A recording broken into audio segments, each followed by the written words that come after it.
우리 다 같이 한번 옆 사람과 인사합시다. 모든 것이 은혜였습니다. 모든 것이 은혜였습니다. 우리가 지금 이 자리에서 하나님을 예배할 수 있는 것이 은혜인 줄로 믿습니다. 세상에서 가장 행복한 사람이 있다면 어떤 사람일까요? 우리 성도님들은 행복하십니까? 대답이 자신이 없는 것 같아요. 행복하세요? 일반적으로 행복하다라고 말했을 때에 세 가지를 꼽는 것을 봤습니다. 첫째, 사랑하는 사람과 함께 사는 것이 행복이다 하는 거죠. 사랑하는 사람하고 결혼해서 사랑하는 사람하고 함께 사는 것, 이게 인생의 행복이다 하는 것이고요. 두 번째로 인생의 행복은 내가 좋아하는 일을 하면서 사는 거라고 말했습니다. 여러분은 좋아하는 일을 하고 있습니까, 지금? 여러분이 하시는 일이 정말 여러분이 원하는 일이고 좋아하는 일이고 만족하는 일인가요? 만약 그렇다면 행복한 사람이라는 거죠. 세 번째로, 행복한 사람은 자기가 원하는 곳에서 사는 사람이라고 말을 합니다. 그러니까 행복이라는 게 내가 사랑하는 사람하고 내가 좋아하는 일을 하면서 내가 원하는 곳에서 살아가고 있는 사람, 기본적으로 행복의 조건을 갖춘 사람이라는 거죠. 종은 불행합니다. 종이라고 하는 삶은 불행한 삶이에요. 종의 신분은 불행해요. 왜 그럴까요? 이 세 가지를 누릴 수가 없습니다. 내가 아무리 사랑하는 사람이 있어도 그와 결혼할 수가 없죠.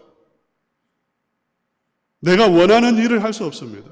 주인이 시키는 일을 해야 됩니다. 내가 원하는 곳을 마음대로 다닐 수 없습니다. 주인의 집에서 살아야 됩니다. 그러니까 기본적으로 종이라고 하는 그 신분을 가지고 있는 사람은 가장 기본적인 행복권을 누릴 수가 없어요.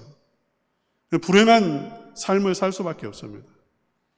오늘 본문은 바로 종에 대한 법을 하나님께서 가르쳐주고 있습니다. 지금으로부터 3,400년 전 이야기예요. 몇 년 전이라고요? 밑을 볼 필요가 없습니다. 항상 커뮤니케이션이 돼야 되잖아요. 얼굴과 얼굴, 눈과 눈이 마주치면서 대화를 해야 되죠. 이렇게 다른 데 보고 있으면 제가 생각할 때에 무슨 생각을 하시는지 알 수가 없잖아요. 얼굴을 보시면서 눈을 보면서 이렇게 말씀을 들어주셨으면 좋겠어요. 여러분, 종에 관한 법을 3,400년 전에 말씀을 하고 있다는 거죠. 까마득한 옛날이에요. 호랑이 담배 물던 시절 이야기입니다. 우리나라는 그 시절 이야기가 남아있지 않아요. 설화로, 그냥 구전으로 조금 남아있을지 모르겠는데 거의 사라져버렸어요. 이스라엘이나 저 중동 지역은 문자가 있어요. 함무라비 법전, 이건 4,000년 전 법전 아닙니까? 그게 지금도 남아있어요. 돌에다 새겨놨으니까. 역사가 남아있는 거예요. 그러니까 까마득한 옛날 이야기지만 신빙성이 없는 게 아니라 실제 있었던 그러한 이야기고, 이 법도 마찬가지죠. 하나님은 이스라엘 백성들이 지금 가나안 땅에 들어가는 그 길목에서 너희들이 지금 이집트 땅에서 해방이 되어가지고 가나안 땅으로 들어가는데 가나안 땅에 들어가서 어떻게 살아야 하는지 법을 가르쳐주고 있다고요. 근데 놀랍게도 이 법은 사람이 만든 법이 아닙니다. 이 세상 사람들이 머리를 맞대고 만들어낸 법이 아니라 하나님이 직접 만든 법이에요. 대단히 참 특징이 있죠. 대단한 법이에요. 하나님이 직접 인간에게 이렇게 살라고 주신 법이니까요. 그 법에 하나님과 관련한 법 제의하고 첫 번째 법이 뭐냐면 종에 관한 법이라는 것입니다. 그리고 하나님이 참 이 종은 불쌍한 사람인데 불쌍한 사람을 얼마나 먼저 생각하는지 아시겠죠? 하나님은 가난한 자, 약한 자, 참 불행한 사람, 고아, 과부, 종, 이런 사람을 특별히 챙긴다는 것입니다. 제일 먼저 종은 이렇게 대우하라 라고 말씀을 하세요. 보통 이 세상의 법과는 완전히 다르죠. 이 세상의 법은 종이 어떻게 상전을 섬길까를 말하는데 그런 말을 하지 않아요. 사실 그런 것은요, 말하지 않아도 주인이 다 알아서 그냥 착취를 하잖아요, 착취를. 그러니까 종에게 주인을 어떻게 섬겨라 라고 말하는 게 아니라 주인은 종을 이렇게 대우해라 이렇게 말하고 있어요. 제일 먼저 말하는 건데 우리 한번 읽어봅시다. 2절 다 같이 읽겠습니다. 시작. 내가 히브리의 종을 사면 그는 6해 동안 섬길 것이요 7째 해에는 몸값을 물지 않고 나가 자유인이 될 것이며. 여러분 놀라운 법입니다. 종은 계속해서 종살이를 해야 돼요. 자손 대대로 종살이해야 됩니다. 우리나라 조선에도 종은 어머니의 혈통을 따르게 되어 있습니다. 어머니의 혈통을 따른다는 말은 그 어머니에게서 다 애들이 나잖아요. 그렇기 때문에 자손 대대로 종이라 그 말입니다. 헤어나올 수가 없어요.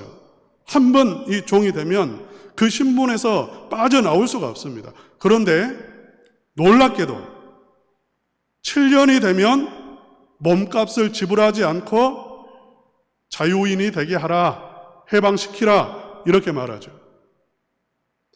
대개 종으로 팔린 경우는 빚을 못 갚는 경우입니다. 이 당시에 빚을 못 갚는 경우.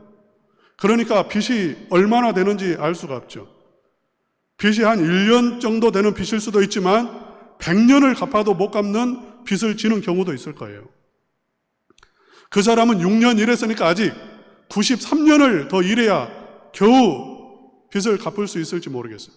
몸값이 될지 모르겠어요. 그러나 그것과 상관없이 7년이 되면 해방시키라는 것입니다. 무조건 해방시켜야 돼요. 7년이 지나서 다시 이렇게 데리고 오고 그런 거 없습니다. 완전한 해방입니다. 3절을 한번 읽어볼까요? 3절. 만일 그가 단신으로 왔으면 단신으로 나갈 것이요 장가 들었으면 그의 아내도 그와 함께 나가려니와. 그의 아내도 함께 내보내라고요. 그러니까 종으로 들어왔을 때에 혼자 온 게 아니라 결혼한 상태였단 말입니다. 그러한 경우에는 아내도 함께 내보내라고 말씀을 하세요. 그러나 문제가 하나 있습니다. 어떤 문제냐면 종으로 들어올 때는 혼자 들어왔어요. 단신으로 들어왔습니다. 그런데 주인이 여종을 짝으로 지어준 거예요. 그러니까 종으로 살다가 결혼을 한 겁니다. 가정을 이룬 경우예요. 이런 경우에는 어떻게 하는가? 4절 말씀 한번 읽어볼까요? 만일 상전이 그에게 아내를 주어 그의 아내가 아들이나 딸을 낳았으면 그의 아내와 그의 자식들은 상전에게 속할 것이요 그는 단신으로 나갈 것이로되. 심각한 문제가 발생했습니다. 어쨌든 내가 사랑해서 얻은 아내가 아니라 할지라도 주인이 짝을 지어주었어요. 같이 살라고 줬습니다. 그래서 함께 삽니다. 그러나 사람이라는 게 정이 들지 않습니까? 자식은 또 어떻습니까? 자식이 생겼습니다. 그런데 7년이 되는 해에 혼자 나가야 된다는 거예요. 혼자. 여러분 어떻게 할까요? 어떻게 하겠습니까? 나갈 수 있을까요? 없을까요? 예? 나간다면 독한 사람이에요, 그 사람. 제가 어렸을 때만 해도 집집마다 애양간이 있어가지고 소를 키웠습니다. 저희 집은 아버지가 항상 암소를 키웠어요. 숫소는 사나우니까 자식들이 다칠 수도 있고 또 여러 가지 이렇게 이유가 있었기 때문에 암소만 키웠습니다. 이 암소가 새끼를 낳잖아요. 새끼가 참 예쁩니다. 어미소의 눈에 그 새끼소가 얼마나 예쁘겠어요. 늘 핥아주고 막 조금만 멀리 가도 막 음매하고 울고 막 찾고 하잖아요. 근데 이게 한 3개월, 4개월 지나면 어떻게 하죠? 팔아야 되지 않습니까? 팔아야 돼요. 그러면 어미소하고 새끼소하고 떨어지려고 할까요? 안 할까요? 정말 구슬프게 웁니다. 엄마 소가. 알아요. 팔려가는지 압니다. 운단 말이에요. 짐승도 자기 새끼가 해를 입거나 떨어지거나 하면 그렇게 가슴 아파하는데 하물며 사람이 아내는 종으로 그대로 있고 자식도 종으로 있는데 나가기가 쉽겠냐고요. 이런 경우에 우리 한번 5절과 6절 말씀 한번 읽어보겠습니다. 시작. 만일 종이 분명히 말하기를 내가 상전과 내 처자를 사랑하니 나가서 자유인이 되지 않겠노라 하면 상전이 그를 데리고 재판장에게로 갈 것이요 또 그를 문이나 문설주 앞으로 데리고 가서 그것에다가 송곳으로 그의 귀를 뚫을 것이라. 그는 종신토록 그 상전을 섬기리라. 해결책이 하나 있습니다. 뭐냐면 내가 상전도 사랑하고 내 자식도 사랑하고 내 아내도 사랑하니 나는 자유인이 되지 않겠습니다. 이 집에서 사랑하는 주인하고 사랑하는 아내와 아이들과 계속해서 살고 싶습니다. 이렇게 말을 하면 귀를 뚫으면 돼요. 주인에게 말하고 재판장에 가서 재판장이 보는 앞에서 귀를 뚫으면 나가지 않고 이 집에서 살 수 있다는 것입니다. 그 다음에 여종에 관한 법이 나오죠. 지금까지는 남종에 관한 것이었고요. 여종에 관한 것. 이 여종에 관한 법은 조금 다릅니다. 여종도 똑같이 7년이 되면 나갈 수 있을까요? 없을까요? 나갈 수 있을까요? 없을까요? 여종도 똑같이 남종과 똑같이 나갈 수 있습니다. 내보내야 됩니다. 그러나 그렇지 못하는 경우가 있어요. 어떤 경우냐면 주인이 그 여종과 동침을 한 경우입니다. 그 여종과 동침을 한 경우에는 아내와 똑같은 대우를 해줘야 된다는 것입니다.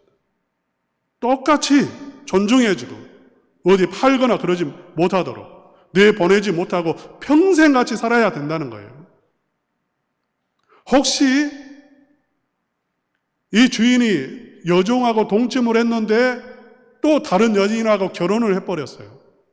그런 경우에도 끝까지 책임을 져야 된다. 먹을 것, 입을 것, 그리고 잠자리 할 권리 다 빼앗으면 안 된다. 이렇게 말해요.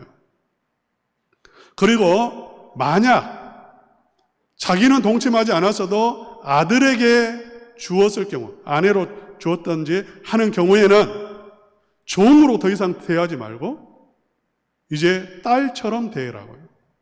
이렇게 말하고 있어요. 여러분, 이건 그야말로 파격적인 그러한 법이죠. 이 당시에. 여러분이 생각할 때는 이렇게 생각하실 수 있어요. 아니, 세상에 하나님 나라의 법인데 무슨 종이 있고 노예가 있고 무슨 이렇게 또 첩이 있고 이렇게 오해하실지 모르겠어요. 제가 왜 이런 법을 정해 놓으셨는지 시간이 없기 때문에 정말 이렇게 다 소상하게 말씀을 드릴 수 없습니다. 간략하게만 이야기를 말씀을 드리려고 해요. 지금 이 법은 조금 전에도 말했지만 파격적인 법이라고요. 7년 만에 해방을 시킨다. 종을 딸처럼 대한다. 여종을 주인이 마음대로 짓밟았다가 마음대로 팔아버리고 이런 경우가 얼마나 많이 있어요. 이 당시에. 그걸 그 말은 이것은 그야말로 이 시대에 파격적인 것입니다. 이 당시에 종은 어떻게 올가맸냐면 종교적으로 올가매요. 무슨 말이냐면 네가 지금 종으로 사는 것, 가난하게 사는 것, 이렇게 네가 이 신분이 이런 것은 너의 전생이 무슨 생이라고요? 전생 있죠. 전생이 그야말로 지저분했기 때문에 덕을 하나도 베풀지 않는 그런 인생을 살았기 때문에 짐승같이 살았기 때문에 너는 지금 종으로 사는 거야. 이게 종교적으로 올가매는 거죠. 당연하다는 것입니다. 짐승처럼 사는 게 당연하다는 거예요. 아니면 이렇게 말합니다. 너는 태어날 때 신이, 하늘이 너는 태어날 때 종의 씨로 태어나게 했다는 거예요. 종의 씨가 있다는 겁니다. 왕후, 장상의 씨가 다르다는 거죠. 귀족, 고상한 신분으로 하나님이 점지해 준 사람이 있고 이 세상에 태어날 때부터 너는 종의 신분이야. 너는 씨가 그래. 그러니까 씨가 그러니까 네 자손 대대로 너의 씨는 그렇게 지배당하고 섬기고 복종하고 이렇게 올가맸어요. 조선시대가 그러했습니다. 조선시대가 그러했고요. 모든 시대가 그렇게 했어요. 미국에서 노예가 있었죠. 그건 혈통적으로요, 유전학적으로 흑인은 짐승에 가까우니까 그렇게 부려먹어도 된다라고 그렇게 말을 했어요. 인간이 그렇습니다. 그런데 오늘 성경 말씀에 보면 종이 되는 이유는 경제적인 이유다. 그거 하나 말해요. 할렐루야. 하나님이 뭐 신분이 어떻고 종이 어떻고 씨가 어떻고 저주받았고 그런 소리 일절 안 하면 그거 아니라는 거예요. 경제적인 문제일 뿐이라는 거예요. 경제적으로 힘이 없어서 약자가 되어서 빚을 져서 잠시 종이 된 것이고, 그러나 그 종의 신분은 빨리 해방시키라는 거죠. 파격적인 거라고요. 여러분, 하나님이 이 종의 제도, 노예의 제도를 존속을 시켜 놓은 것은 이 제도가 좋기 때문이 아닙니다. 제도를 바꾼다고 해서 문제가 해결되는 것이 아니기 때문에 그래요. 만약 이스라엘 백성들이 가나안 땅에 들어가서 종의 제도를 없애버린다라고 해버리면 가난한 사람, 빚을 갚을 수 없는 사람은 살 길이 없어요. 살 길이 없다고. 최악이죠. 지금 이 법도 마찬가지입니다. 하나님이 7년째 해방시키라고 했어요. 그러면 이 법은 그나마 좋은 법인데 만약 이 법도 사람이 얼마든지 악용할 수가 있습니다. 어떻게 악용하죠?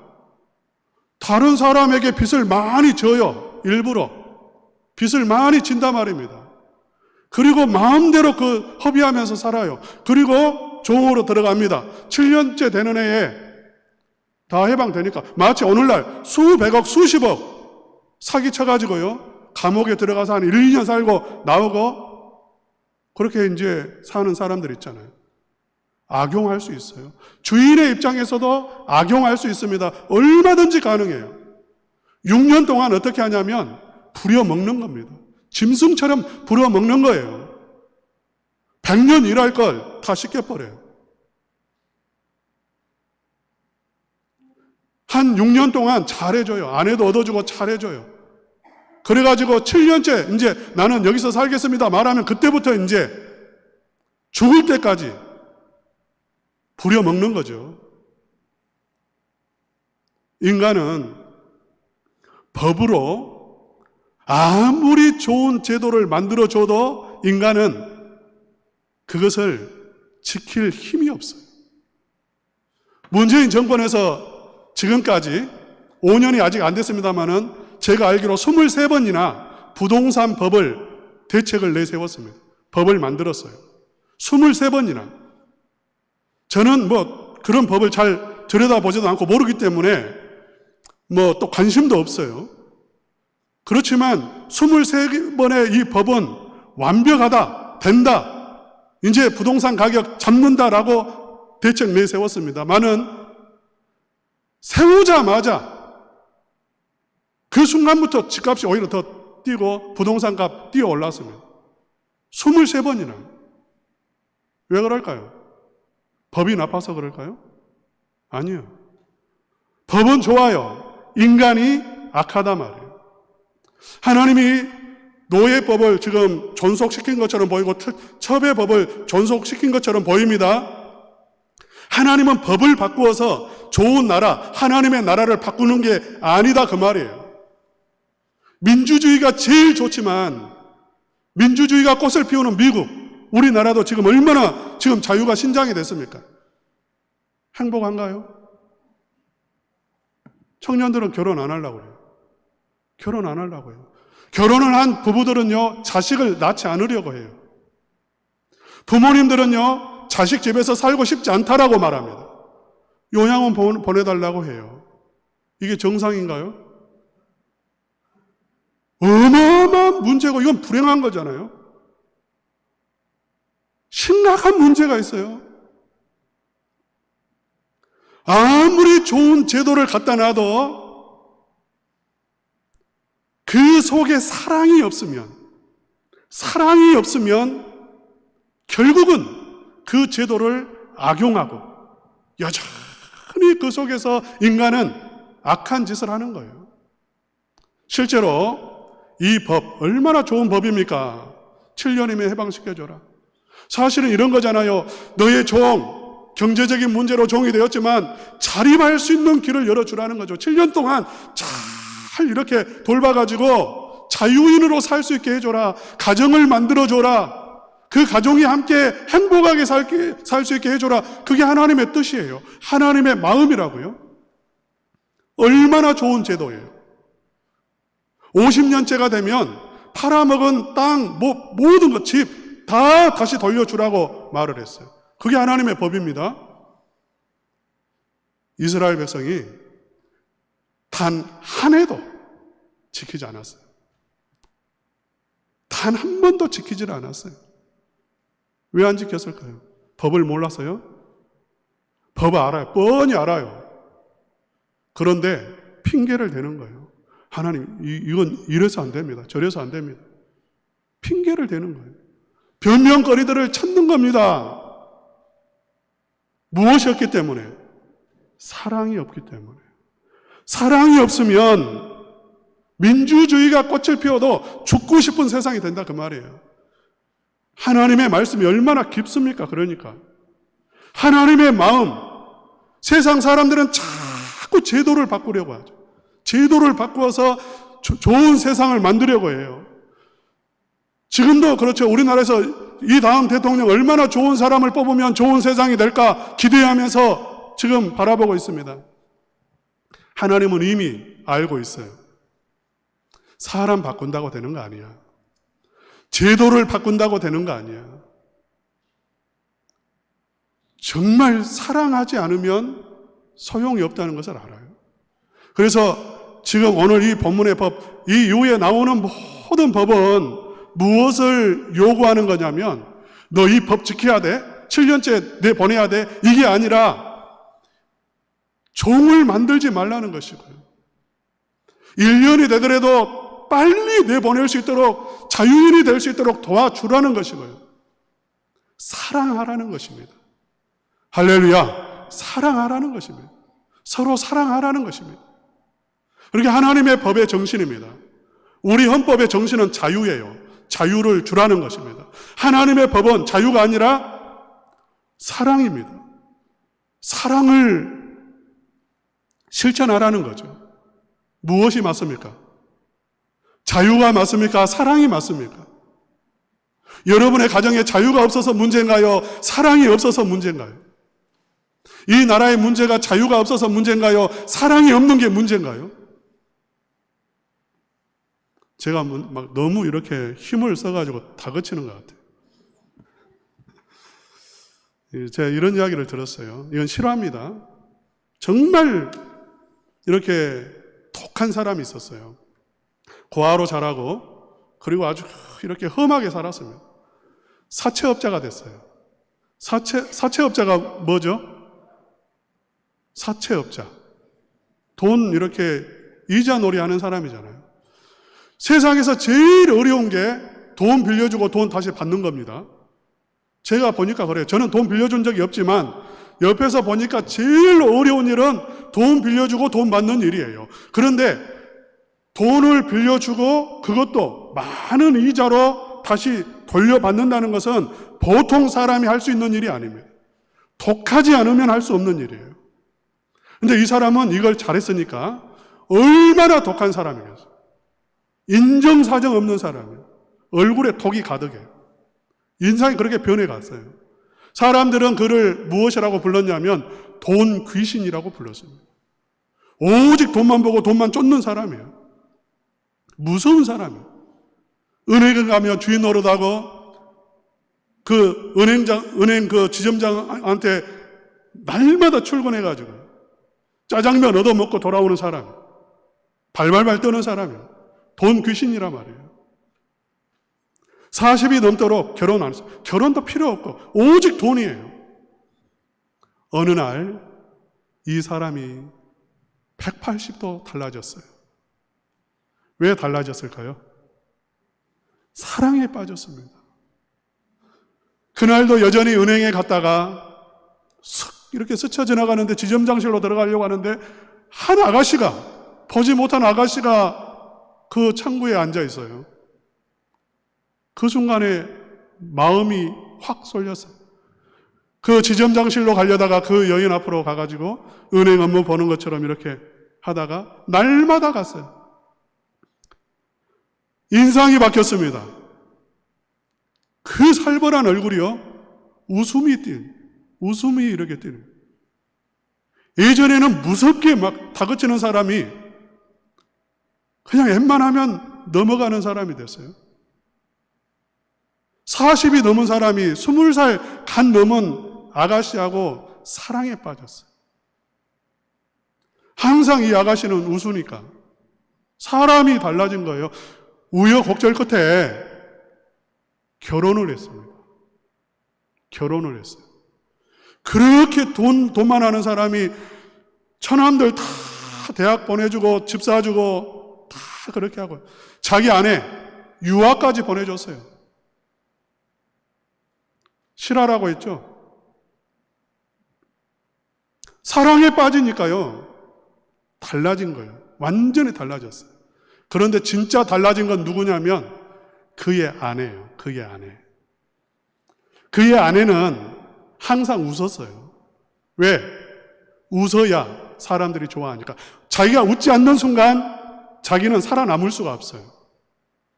사랑해서 결혼한 게 아니라 돈을 보고 결혼했어요. 돈이 얼마나 많은 줄 알아요. 그렇기 때문에 동생 살리고 자기도 살려고 돈 보고 결혼했어요.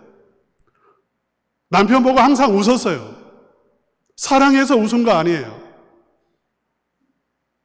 그런데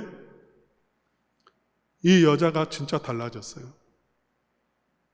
유학 가고 나이 많은 남편하고 사니까 뭐 쉬운 일은 아니잖아요. 돈 보고 사랑한 결혼도 아니니까요. 돈 보고 결혼한 거니까요. 그러니까 다른 남자하고 동침하기도 하고 뭐 이렇게 참 상상할 수 없는 일들을 하는데도 불구하고 남편이 뻔히 아는데도 불구하고 단 한마디도 하지 않아요. 추궁도 하지 않아요. 진짜 큰 문제가 발생했어요.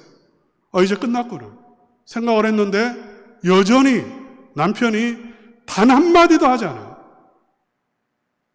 이 애는 내 애라고 말합니다. 지금 뱃속에 들어있는 애는 내 애예요. 내 애니까 절대 딴 생각하지 마라. 그 자리에서 20살이 넘어서 울어본 적이 없는데 항상 웃어야 사니까 그 말을 듣는 순간에 펑펑 웁니다. 그리고 남편을 사랑하게 되죠.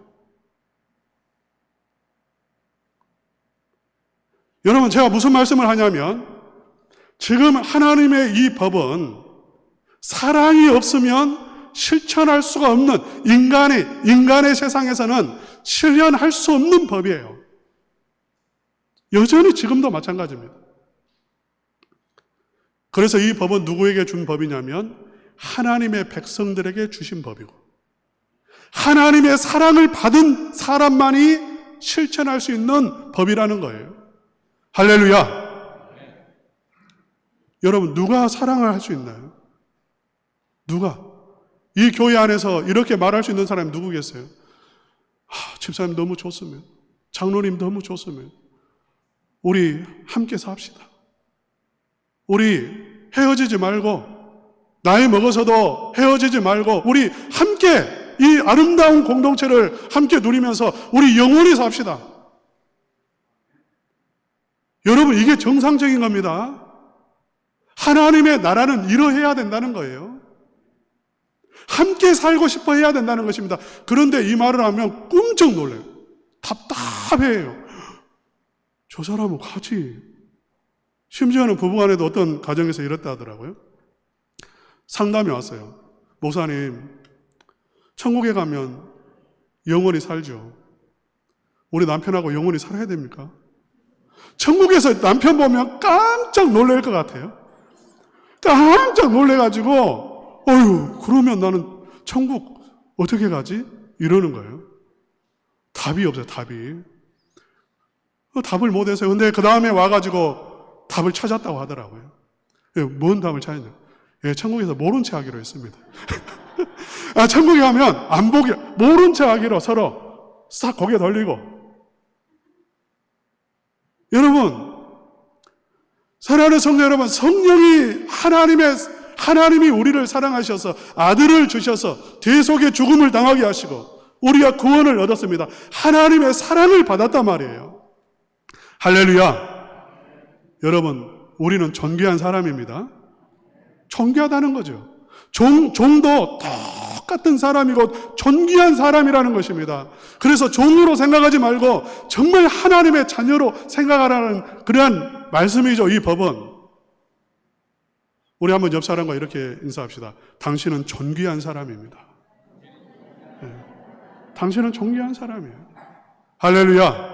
그 하나님의 사랑, 하나님이 살아계시고 내 먹을 것 입을 것을 책임지시는 하나님이 나를 구원하시는 하나님이시고, 믿습니까? 여러분 구원하십니다. 여러분 경제적인 문제가 있습니까? 죽지 않습니다. 구원합니다. 할렐루야. 절대 망하지 않아요. 하나님은 구원하시는 하나님이십니다. 하나님은 여러분을 끝까지 사랑하십니다. 믿습니까? 여러분 중간에 잘못되지 않습니다. 이단에 빠지지 않습니다. 왜? 하나님의 자녀이기 때문에. 여러분은 지옥 가지 않습니다. 하나님의 자녀이기 때문에 끝까지 책임진단 말이에요. 믿습니까? 인간은 능력이 없어서 자녀가 잘못돼도 바른 길로 돌이킬 수 없지만 하나님은 전능하셔서 우리를 구원하시고 끝까지 사랑하셔서 하나님의 나라에 이르게 하시는 하나님이세요. 그 하나님은 우리에게 사랑을 부으셔서 하나님 아버지의 마음을 부으셔서 사랑할 수 있는 이 법을 뛰어넘어서 진정으로 사랑할 수 있는 은혜와 능력을 우리에게 부어주시는 줄로 믿습니다.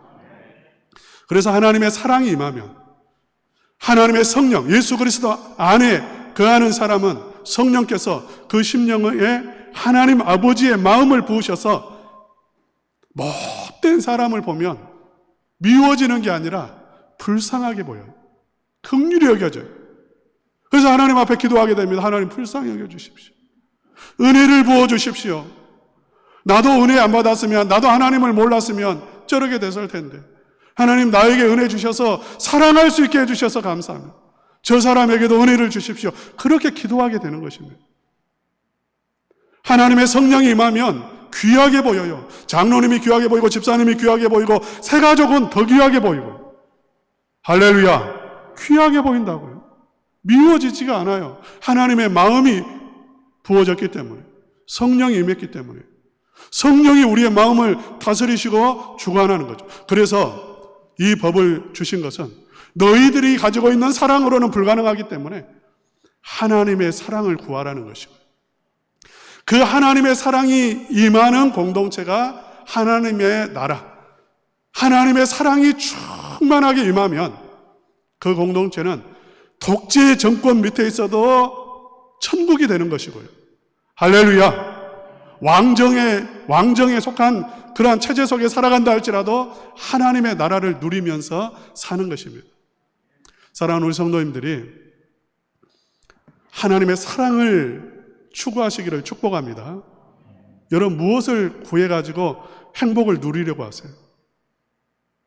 무엇을 가지고 이 교회를 좋은 교회로 만들려고 합니까? 저는 목사가 되는 순간 몇 가지를 포기했어요. 첫째, 힘을 추구하는 것을 포기했습니다. 사람은 힘으로 뭔가를 해보려고 해요. 힘으로 바꾸려고 합니다. 교회 안에서도 마찬가지예요. 내가 힘을 가지고 교회를 좀 더 좋게 만들고 부흥시키고 그런 유혹이 있어요. 목사에게도 있습니다. 힘을 얻는데 가장 편한 방법은 내 편을 만드는 거죠. 내 편을 만들면 돼요. 그건 쉬워요. 분열시키면 됩니다. 편을 가르면 되는 거예요. 그러면 자연스럽게 힘이 생겨요. 저는 그 짓 안 한다. 힘을 추구하지 않는다. 그러니까 맹탕이죠. 힘이 없으니까. 대신에 나는 사랑을 추구한다. 하나님의 사랑을 구하고 성도를 사랑한다. 가지고 있는 힘이라면 그것밖에 없다. 사랑을 추구한다. 사랑하는 우리 성도님들은 무엇을 추구하고 있습니까? 여러분의 가정에서 무엇을 추구하고 있습니까?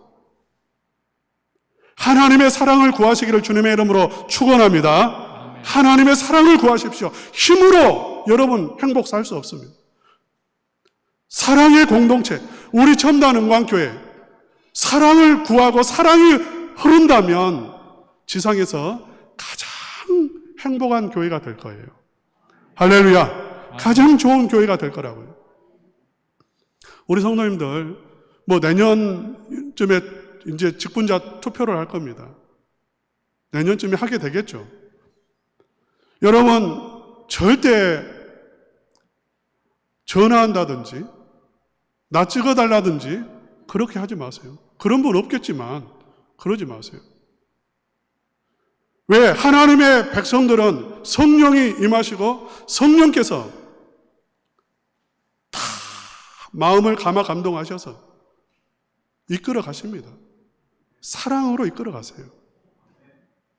그렇기 때문에 여러분 아무 말도 하지 마세요. 누구 찍을까 그런 소리도 하지 마세요. 그냥 기도하고 각자 하나님이 주신 양심과 신앙에 따라서 투표하면 됩니다. 그게 진짜 선거고 진짜 하나님이 세운 사람이에요. 무엇을 말하냐면 그런 힘을 추구하고 내 편을 만들고 인간적인 생각을 하고 그러지 말고 우리가 구할 것은 하나님을 사랑하게 해주십시오. 교회를 사랑하게 해주십시오. 성도를 사랑하는 마음 부어주셔서 가장 낮은 자가 되게 하시고 낮은 자리에서 섬기는 자가 되게 해주십시오. 이것을 구하시기를 주님의 이름으로 축원합니다. 아멘.